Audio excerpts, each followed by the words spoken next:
வணக்கம். இப்போ நம்ம இன்னைக்கு பேச போற ஒரு பதிவு என்னன்னு பார்த்தீங்கன்னா, வீடு. வீடுன்றது எல்லாரும் ஒரு வீட்ல இருந்து இன்னொரு வீட்டுக்கு குடி போறது, இல்லன்னா வீடு கட்டியிருக்கலாம், புது வீடு கட்டியிருக்கலாம், இல்ல வாடகை வீட்ல இருந்து இன்னொரு வீட்டுக்கு போகலாம். அப்படி நீங்க போகும்போது, முக்கியமா செய்யக்கூடிய விஷயம், மனதளவுல நீங்க இந்த மைண்ட் செட்ட எப்படி வச்சுக்கணும் அப்படின்னு பார்த்தீங்கன்னா, ஒரு வீட்ல நீங்க குறைஞ்சபட்சம் ஒரு 18 மாசம் அல்லது 24 மாசம் 2 வருஷம் இருந்துட்டீங்க அப்படின்னா, அந்த வீட்டை விட்டு இன்னொரு புதிய வீடு போகும்போது, அந்த பழைய வீட்டை பத்தியோ, இல்லைன்னா புது வீட்டில் போயிட்டு உங்களுக்கு எல்லாம் நல்லபடியா அமைஞ்சது, சூப்பரா இருக்கு அப்படின்னா கூட, பழைய வீடு நம்மளுக்கு ராசி இல்ல. புது வீடு ராசி இருக்கு அப்படின்னும் சொல்ல வேண்டாம். அதேபோல புதிய வீட்டில் உங்களுக்கு ஒரு சில விஷயங்கள் செட் ஆகாமல் இருக்கலாம் இனிஷியலாக. அப்படி இருக்கும்போது பழைய வீடு ரொம்ப நல்லா இருந்தது, புதிய வீடு நம்மளுக்கு சரியாக செட் ஆகலை, இது நம்ம அந்த வீட்டிலே இருந்திருக்கலாம் அப்படின்ற ஒரு பேச்சு, ஒரு மைண்ட் செட் மட்டும் நீங்கள் வச்சுக்காதீங்க. ஏன்னா வீட்டுக்கு உயிர் இருக்குது. இதை நிறைய பேர் புரிஞ்சுக்கணும். நம்ம வீடுன்றது செங்கல், சிமெண்ட்டு, மண், ஜல்லி இதெல்லாம் மட்டும் வச்சு கட்டுறதில்லை. வீடுன்றது அதை கட்டினது ஒரு உயிர், கட்டினது மனுஷங்க. ஸோ அந்த வீட்டுக்கு கட்டாயமாக உயிர் இருக்கும். நீங்கள் பேசுகிற அத்தனை பேச்சும் அந்த வீடு கேட்கும். அந்த வீடுக்கு இந்த மாதிரி நம்மளை சரியில்லை, இந்த வீட்டு எஜமானனுக்கு வீடு சரியில்லை, நம்மளால தான் அப்படின்ற ஒரு கஷ்டம் வந்துடக்கூடாது.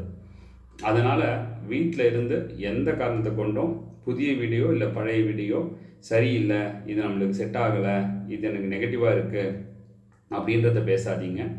எந்த வீட்டுக்கு போனாலும் ஒரு ப்ளஸ் அண்ட் மைனஸ் கண்டிப்பாக இருக்க தான் செய்யும். அதை வச்சு அதோடு சேர்ந்து நீங்கள் அடாப்ட் ஆக பாருங்கள். நெகட்டிவாக இருந்தது அப்படின்னா அதை எப்படி பாசிட்டிவ் ஆக்கலான்றதை மட்டும் யோசித்து இன்னும் பாசிட்டிவாக வீட்டை மோட்டிவேட் பண்ணுங்கள். வீட்டை நல்லபடியாக அலங்கரிங்க. அதுக்குன்ட்டு நான் ஆடம்பரமாக வாங்கி கர்டைன்ஸ் வாங்கி போடுங்க, வீட்டுக்கு பெரிய பெரிய பொம்மை எடுத்து வைங்க அப்படின்றத சொல்ல வரல. பட் நீங்கள் பேச்சாலேயே இல்லைன்னா உங்களால் முடிஞ்ச அளவுக்கு எது சிம்பிளாக என்னென்ன பண்ண முடியுமோ அதுக்கேற்ற மாதிரி வாங்கி வீட்டை அலங்கரித்து வைங்க. வரும்போது உங்களுக்கு பாசிட்டிவாக ஃபீல் ஆகுதுன்னா அந்த பாசிட்டிவிட்டியை சொல்லுங்கள். இந்த மாதிரி ரொம்ப நல்லா இருக்குது, வீட்டோட அமைப்பு சந்தோஷமாக இருக்குது, இங்கே வந்ததுலேருந்து நம்ம ரொம்ப நல்லா இருக்கும் அப்படின்ற ஒரு பேச்சை உங்கள் வீட்டுக்கு கொடுங்க. ஸோ அந்த வீடு உங்களோட சேர்ந்து பாசிட்டிவாக அடாப்ட் ஆகிட்டு உங்களுக்கு நிறைய பாசிட்டிவிட்டியாக பண்ணும். ஸோ இதை நான் என்னென்னா நிறைய பூஜை பண்ணியிருக்கிறேன், நிறைய பேர் வீட்டுக்கு போயிருக்கிறேன்.